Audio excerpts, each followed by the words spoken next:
Hello viewers, কেমন আছেন সবাই? আশা করি সবাই অনেক অনেক ভালো আছেন। রিনি এক্সপ্লেন্সের আরেকটি নতুন ভিডিওতে আপনাদের সবাইকে স্বাগত জানাই। ভিডিওটি স্টার্ট করার আগে আমি বলতে চাই, ভিডিওর কোয়ালিটি এবং সাউন্ডের কোয়ালিটির জন্য আমি আন্তরিকভাবে দুঃখিত।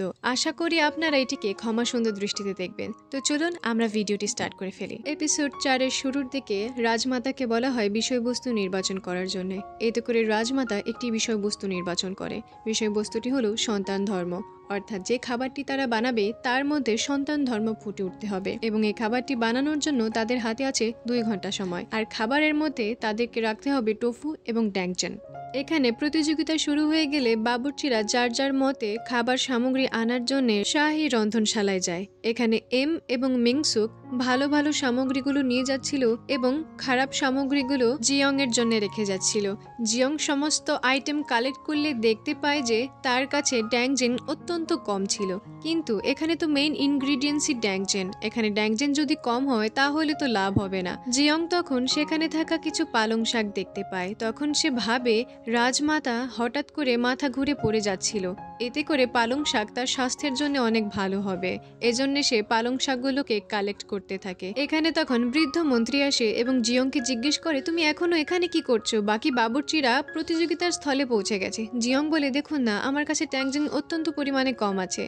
তখন মন্ত্রী বলে, জলমি ট্যাংজেন তো হবে না, কিন্তু পেছনে 3 বছর পুরনো ট্যাংজেন রাখা রয়েছে, চলো আমি তোমাকে দেখাচ্ছি। অপরদিকে আমরা দেখতে পাই রাজসভাসদরা সেই প্রতিযোগিতার ব্যাপারে কথা বলছিল। এ ব্যাপারে তারা রাজকুমার জিসং এর মতামত চাইলে রাজকুমার জিসং বাহানা দিয়ে সেখান থেকে চলে যায়। অপরদিকে প্রতিযোগিতার স্থলে এম এবং মিংসুক তাদের রান্নাবান্নার কাজকর্ম শুরু করে দেয়, কিন্তু এদিকে জিয়ং এর কোনো খোঁজ খবর নেই।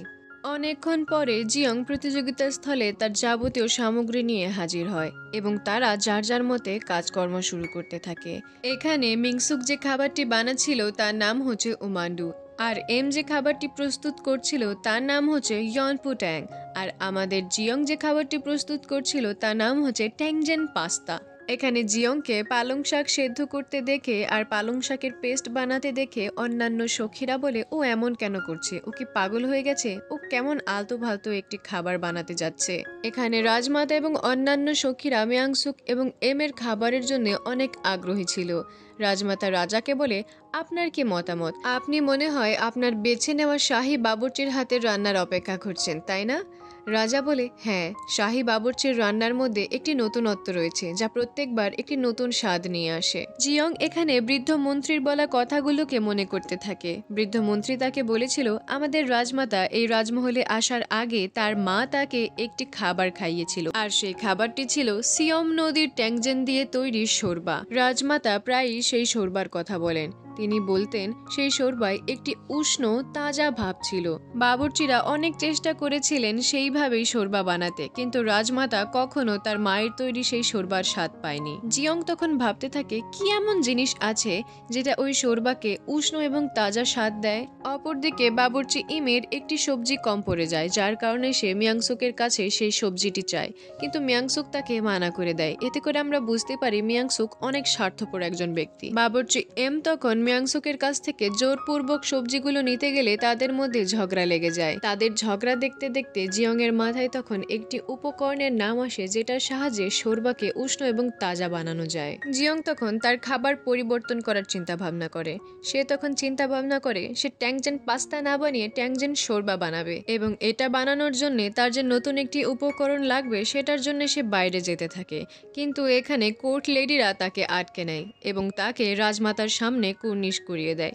সে তখন বলে, দয়া করে আমাকে যেতে দিন, আমার আর একটি উপকরণ লাগবে। তখন রাজমাতা বলে, তুমি এভাবে প্রতিযোগিতার মাঝখানে কোথাও যেতে পারবে না। জিয়ং বলে, কিন্তু এমন তো কোনো নিয়ম ছিল না। তখন খাং মুকজু বলে, এমন নিয়ম ছিল না, কিন্তু এখন নতুন করে বানানো হলো। তুমি বাকি বাবুর্চিদের খাবার আন্দাজ করে নিয়েছো, যার কারণে তুমি নিজের খাবার পরিবর্তন করতে চাইছো। এটা একদমই মেনে নেওয়া যাবে না। রাজা তখন বলে, ডাইনি ঠিকই বলছে, এমন কোনো নিয়ম ছিল না, যার কারণে আমার মনে হয় তাকে তার সামগ্রী আনতে দেওয়া উচিত।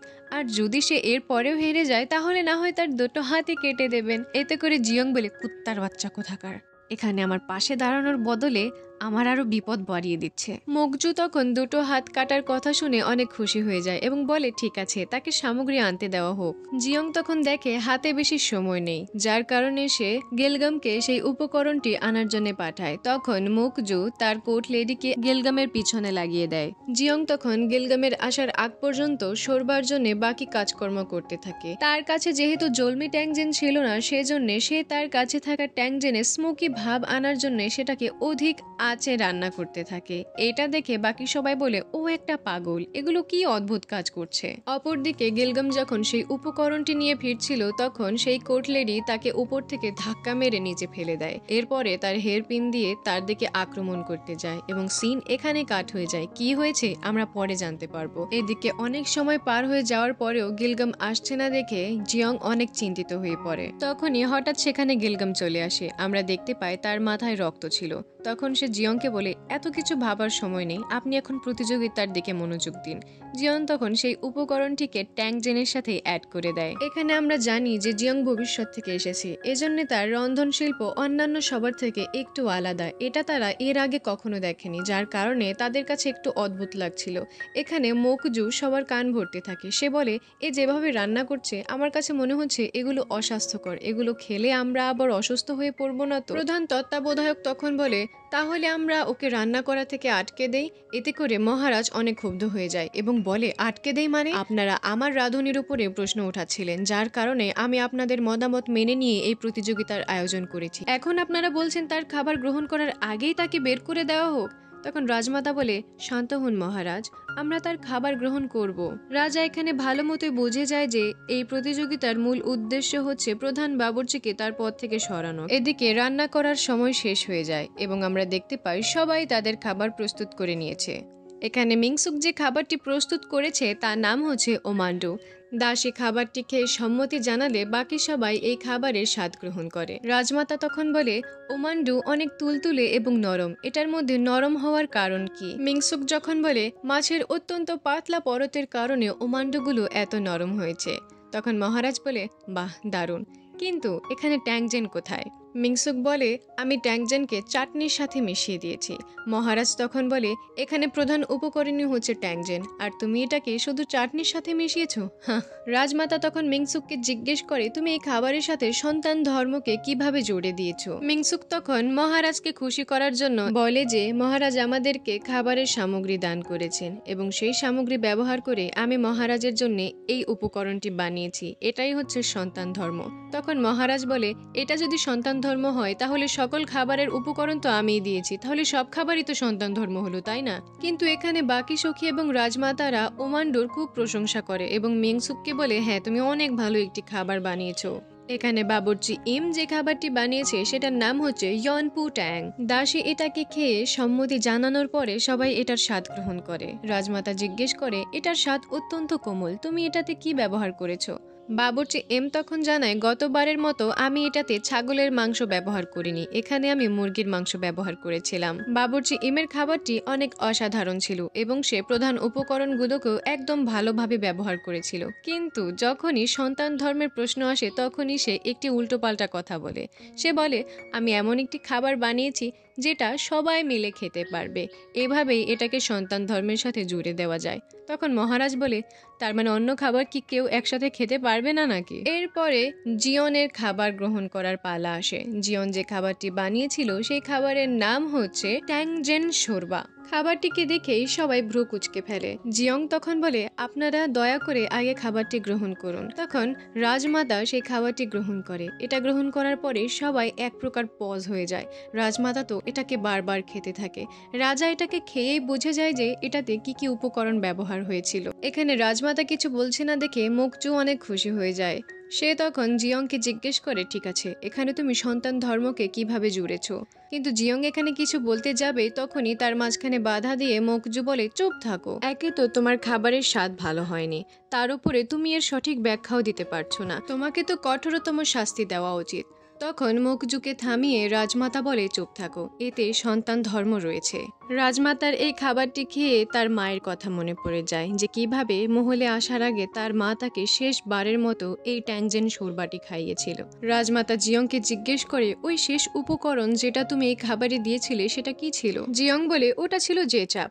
জেচাপ যে কোনো খাবারকে উষ্ণ এবং তাজা বানায়। রাজা তখন বলে, এই জেচাপ এবং তার হাতের বাজি লাগিয়ে আমাদের জিয়ং এমন একটি খাবার বানিয়েছে যেটা আপনাকে আপনার মায়ের কথা মনে করিয়ে দিয়েছে। জিয়ং এটা শুনে অনেক খুশি হয়ে যায়, সে রাজাকে থামস আপ দেয়। রাজমাতা তখন জিজ্ঞেস করে, সবই ঠিক আছে, কিন্তু এখানে পালং শাক দেওয়ার কারণ কি? জিয়ং তখন বলে, আমি দেখেছিলাম আপনার দাঁড়িয়ে থাকতে অনেক কষ্ট হচ্ছিল এবং আপনার হাত কাঁপছিল, এজন্য আমি পালং শাক ব্যবহার করেছি। পালং শাক হাড্ডি এবং রক্তশূন্যতার জন্য অনেক ভালো কাজ করে। রাজমাতা তখন বলে, আমি ভেবেছিলাম তোমাকে পালং শাকের কারণ জিজ্ঞেস করে একটি ধমক দেব, কিন্তু তুমি তো এমন একটি খাবার উপহার দিয়েছো যেটা আমার মায়ের কথা মনে করিয়ে দেয়। আমি তোমাকে ভুল ভেবেছিলাম, কিন্তু এখন থেকে আমি তোমার যোগ্যতায় কোনো প্রকার প্রশ্ন তুলব না, কিন্তু একটি শর্তে, তোমাকে এমন খাবার প্রায় আমাকে খাওয়াতে হবে। এটা শুনে সেখানে উপস্থিত সবাই বুঝে যায় যে রাজমাতা তার বিজয়ীকে বেছে নিয়েছে, আর বিজয়ী হলো ইয়ন পরিবারের ইয়ন জিয়ন। তখন সবাই সেখান থেকে চলে যেতে নেয়, কিন্তু রাজা বলে, দাঁড়ান, শাস্তির পালা তো এখন শুরু হবে। যারা হেরে গেছে তাদের হাত কেটে দেওয়া হবে, মনে নেই? রাজা তখন বাবুর্চি এম এবং বাবুর্চি মিংসুকের হাত কাটার আদেশ দিতে থাকে। তখন মিংসুক খাং মুকজুর কাছে সাহায্য চায়, কিন্তু খাং মুকজু এখানে স্বার্থপরের মতো পালিয়ে যায়। এতে করে আমরা বুঝতে পারি খাং মুকজু শুধু নিজের স্বার্থের ব্যাপারে ভাবে। রাজা তখন হাত কাটার নির্দেশ দিতেই যাবে, তখন জিয়ং এসে বাধা দেয় আর বলে, মহারাজ, দয়া করে আপনি এমনটা করবেন না। রাজা তখন জিয়ং এর প্রতি ক্ষুব্ধ হয়ে যায়। রাজা বলে, তুমি কি মরতে চাও নাকি? কিন্তু জিয়ং এতে করে পিছু হটে না। জিয়ং রাজাকে রিকোয়েস্ট করতেই থাকে। এটা দেখে বাকি সবাইও রাজার কাছে মিনতি করতে থাকে। রাজা তখন বলে, ঠিক আছে, আজকের জন্য আমি এই দুজনের জীবন ভিক্ষা দিয়ে দিচ্ছি। তখন রাজমাতা রাজাকে তার সাথে 1 কাপ চা খাওয়ার অফার করে, কিন্তু রাজা তার সাথে রাগ দেখিয়ে সেখান থেকে চলে যায়। এরপরে রাজমাতা এবং 3 জন সখী এ ব্যাপারে আলোচনা করতে থাকে যে রাজার কি এখনো তার মায়ের মৃত্যুর কথা মনে আছে? যদি সে জানতে পারে তার মায়ের মৃত্যু কোনো রোগের কারণে নয় বরং বিষ খাওয়ার কারণে হয়েছে, তাহলে সে কি করবে? তখন রাজমাতা বলে, আমি তখন যেটা করেছি, আমার জায়গায় যদি অন্য কেউ থাকতো তাহলে সেও এই কাজটি করত এবং তার মায়ের এখানে অপরাধ ছিল, যার কারণে তাকে শাস্তি দেওয়া হয়েছে। তখন তাদের মধ্যে থাকা একজন সখী বলে, কে জানে, রাজা হয়তোবা এটা জানে এবং গোপনে সে কোনো তদন্ত করছে। অপরদিকে রাজা জানতে পারে যে এই প্রতিযোগিতা আয়োজন করার পেছনে সখী খাং মুকজোর হাত ছিল এবং ডাইনির কারণে হংকং ডালকে নির্বাসিত করা হয়েছে এমন রটনাও ছাং ওয়ান থেকেই শুরু হয়েছিল, যার কারণে সে সখী কাংয়ের কাছে ছাং ওয়ানের দিকে যেতে থাকে। অপরদিকে শাহী রন্ধনশালায় জিয়ং তার দাদাগিরি দেখাতে থাকে, কেননা বাবুর্চি ইম এবং মেংসুককে সেই তো বাঁচিয়েছে। বাবুর্চি ইম তার প্রতি কৃতজ্ঞ থাকলেও মিংসুক তার প্রতি কৃতজ্ঞ ছিল না, যার কারণে সে মিংসুককে দিয়ে এটা ওটা কাজ করাতে থাকে। এরপরে সে গিলগামকে বলে, এবার বলো তোমার মাথায় এই আঘাত কিভাবে লাগলো? গিলগাম বলে, যখন আমি শামুক নিয়ে আসছিলাম তখন কেউ আমাকে ধাক্কা দিয়ে নিচে ফেলে দেয়, আমি তার চেহারা দেখতে পারিনি, কিন্তু তখনই একজন লোক এসে সেই মহিলাটিকে সেখান থেকে তাড়িয়ে দেয়। জানেন সে কে ছিল? সে ছিল রাজবিদূষক গঙ্গেল। আমরা ভালো মতোই বুঝতে পারছি আমাদের গিলগাম গঙ্গেলের প্রেমে একদম গাঙ্গে ডুব দিয়েছে। অপরদিকে রাজা ছাংওয়ানে পৌঁছে যায় এবং খাং মুকজোর কাছে গিয়ে জিজ্ঞেস করে, আমি শুনেছি প্রতিযোগিতার ব্যাপারে যাবতীয় চিন্তাভাবনা আপনার ছিল এবং মহলে যে রটনাটি রটেছে সেই রটনা আপনার মহল থেকেই শুরু হয়েছে। আমাকে বলুন, আপনি এমনটা কেন করেছেন? তখন খাং মুকজো বলে, মহারাজ, আমি আপনার ব্যাপারে অনেক চিন্তিত। আপনি আপনার স্বর্গীয় মায়ের খুনের পেছনের রহস্য খুঁজতে চাচ্ছেন, কিন্তু না জানে কোন ডাইনির কারণে আপনি আপনার এই লক্ষ্য থেকে দূরে সরে যাচ্ছেন, এজন্যে আমি এমন করেছি।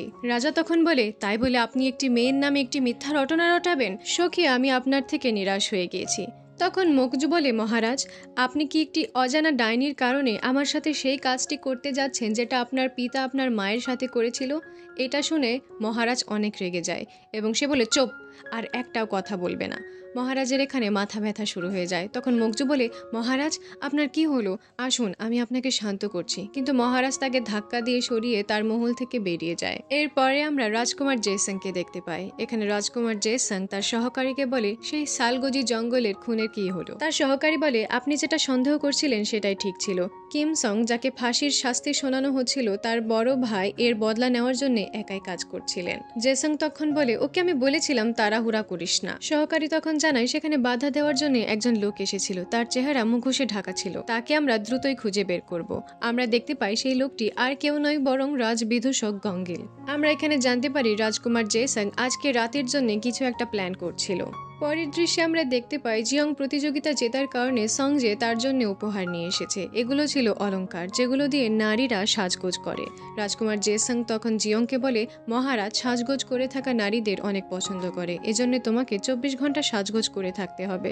জিয়ং বলে, আরে না, আপনি ভুল ভাবছেন, মহারাজের সাথে আমার কোনো চক্কর টক্কর নেই। সংজে তখন বলে, কি তুমি রাজার সাথে চক্র চালাও? ঠিক আছে, নিয়মিত করতে থেকো, এটাই বরং ভালো হবে। তখন জিয়ং বলে, আরে এ তো আমাকে নতুন মাথা ব্যথা দিচ্ছে। এরপরে আমরা শাহী রন্ধনশালার দৃশ্য দেখতে পাই। এখানে মন্ত্রী এসে সকল রাঁধুনিকে বলে যায় যে রাজার মেজাজ আজকে অত্যন্ত খারাপ, রাজার মাথা ব্যথা আবার শুরু হয়ে গিয়েছে, এজন্য আপনারা সাবধানে কাজকর্ম করবেন, খাবারকে বারবার চেক করবেন। জিয়ং তখন সিদ্ধান্ত নেয় যেটি সে সকালে বানাতে চেয়েছিল সেটি সে এখন বানাবে, অর্থাৎ ডেংজেন পাস্তা। তারা খাবারটি প্রস্তুত করে রাজার কাছে নিয়ে যায়, কিন্তু রাজা সেখানে অনেক রেগেছিল। রাজা তাদের সবাইকে বলে, এখান থেকে সবাই চলে যাও। তারা তখন সেখান থেকে চলে যেতে নেয়, কিন্তু রাজা পেছন থেকে জিয়ংকে বলে, দাঁড়াও, তুমি এখানে থাকবে। জিয়ং বলে, আচ্ছা ঠিক আছে। রাজা বলে, আজকের খাবারে কি বানিয়েছো? জিয়ং বলে, আজকের খাবারে আমি বানিয়েছি ইটালির পাস্তা, এটাকে বলে ডেংজেন পাস্তা। রাজা বলে, কি বস্তা? জিয়ং বলে, না, এটি আটা দিয়ে তৈরি পাস্তা। তখন রাজা বলে, কি আটার বস্তা? জিয়ং বলে, ছাড়ুন, আপনি এমনিতেও এটার নাম বুঝতে পারবেন না, আপনি শুধু এটার স্বাদ গ্রহণ করুন। পাস্তাটি রাজার কাছে এতই ভালো লাগে যে সে একবারেই পুরোটা শেষ করে ফেলে এবং বলে, এমন খাবার আমি এর আগে কখনোই খাইনি। রাজা তখন জিয়ংকে তার বাবা মার ব্যাপারে জিজ্ঞেস করে। জিয়ং বলে, আমার বাবা আছে, কিন্তু আমি যখন ছোট ছিলাম আমার মা তখনই মারা গিয়েছিলেন। তখন রাজা তাকে বলে, তুমি হয়তোবা অনেক কষ্ট সহ্য করেছো, তাই না? রাজা বলে, তুমি চাইলে তোমার বাবার কাছে আমরা বার্তা পাঠাতে পারি। তখন জিয়ং বলে, না না, সেটা আপনি করতে পারবেন না, আপনাকে আমি যতবারই বলি আপনি বিশ্বাস করবেন না, আমি আসলেই ভবিষ্যৎ থেকে এসেছি। রাজা বলে, তুমি আসলে ভবিষ্যৎ থেকে এসেছো? তাহলে বলো তো ভবিষ্যতে আমার সাথে কি হবে? জিয়ং বলে, একে যদি আমি বলে দেই গাবসন বিদ্রোহের কারণে এর রাজগতি চলে যাবে, তাহলে তো আমার গর্দান নিয়ে নেবে। জিয়ং তখন তাকে এ ব্যাপারে কিছুই বলে না, সে শুধু বলে, আপনি আপনার কাছের ব্যক্তিদের কাছ থেকে অনেক সাবধানে থাকবেন। এরপরে আমরা দেখতে পাই রাজা একটি ডায়েরি লিখছে। ডায়েরিটিতে সে আজকের সকল কাজকর্ম লিখে রাখছিল, যে সকালে কি হয়েছে, সে কি কি খাবার খেয়েছে, এবং সে সেই ডায়েরিটির নাম দেয় মাঙ্গুন রক। আপনারা বুঝতে পারছেন, জিয়ং ভবিষ্যতে যেই ডায়েরিটি খুঁজে পেয়েছিল সেই ডায়েরিটি আসলে এখন রাজা প্রস্তুত করছে। রাজা এই ডায়েরিটির নামকরণ করলে জিয়ং এর ডায়েরি গায়েব হয়ে যায়, অর্থাৎ এই ডায়েরির কাজ শেষ হয়ে গেছে। কিছুক্ষণ পরে তার কাছে সেনাপতি আসে এবং বলে, আমাদের গুপ্তচর যার সাথে আজকে রাতে আমরা দেখা করতে চাইছিলাম তাকে কেউ মেরে দিয়েছে। তখন রাজা বলে, কি ই ঝাংগিয়নকে মেরে দেওয়া হয়েছে? রাজা এতে করে অনেক চিন্তিত হয়ে পড়ে, কেননা তাদের এই মিটিং অনেক গোপন ছিল, তাহলে এটা কে জানতে পারলো? অতিরিক্ত টেনশনের কারণে রাজা এখানে মদিরা পান করতে থাকে। এতে করে মন্ত্রী বলে, আপনি শুধু মদিরা পান করলে স্বাস্থ্যের জন্য ক্ষতি হতে পারে, আমি বরং কিছু বানিয়ে নিয়ে আসছি। মন্ত্রী তখন জিয়ংকে উঠিয়ে তাকে কিছু বানাতে বলে। জিয়ং খাবার প্রস্তুত করে রাজার কাছে যায়, কিন্তু রাজা এখানে মদিরা পান করার কারণে পড়ে যেতে নেয়। তখন জিয়ং তার কাছে যায়, তখন বলে, মহারাজ আপনি ঠিক আছেন? মহারাজ বলে, আরে তুমি এসে গেছো। মহারাজ জিয়ং এর হাত ধরে টেনে নিজের কাছে শুইয়ে দেয়। জিয়ং দেখতে পায় মহারাজ এখানে অনেক ড্রিঙ্ক করেছে এবং মহারাজ কান্না করছে। এখানে মহারাজ হঠাৎই জিয়ংকে কিস করে ফেলে এবং এই দৃশ্যের মাধ্যমে এপিসোডটি শেষ হয়ে যায়। অনেক ইন্টারেস্টিং একটা এপিসোড। 5ম নাম্বার এপিসোডে কি হতে চলেছে এটা জানার জন্য অবশ্যই আমাদের চ্যানেলে চোখ রাখুন। দেখা হচ্ছে নতুন কোনো ভিডিওতে, ততক্ষণ পর্যন্ত সুস্থ থাকবেন। ওয়েট, আমার চ্যানেলটিকে সাবস্ক্রাইব করে দেবেন, লাইক করে দেবেন, কমেন্ট করে যাবেন এবং সুস্থ থাকবেন। আল্লাহ হাফেজ। আর হ্যাঁ, সাউন্ডের কোয়ালিটির জন্য আমি আন্তরিকভাবে দুঃখিত।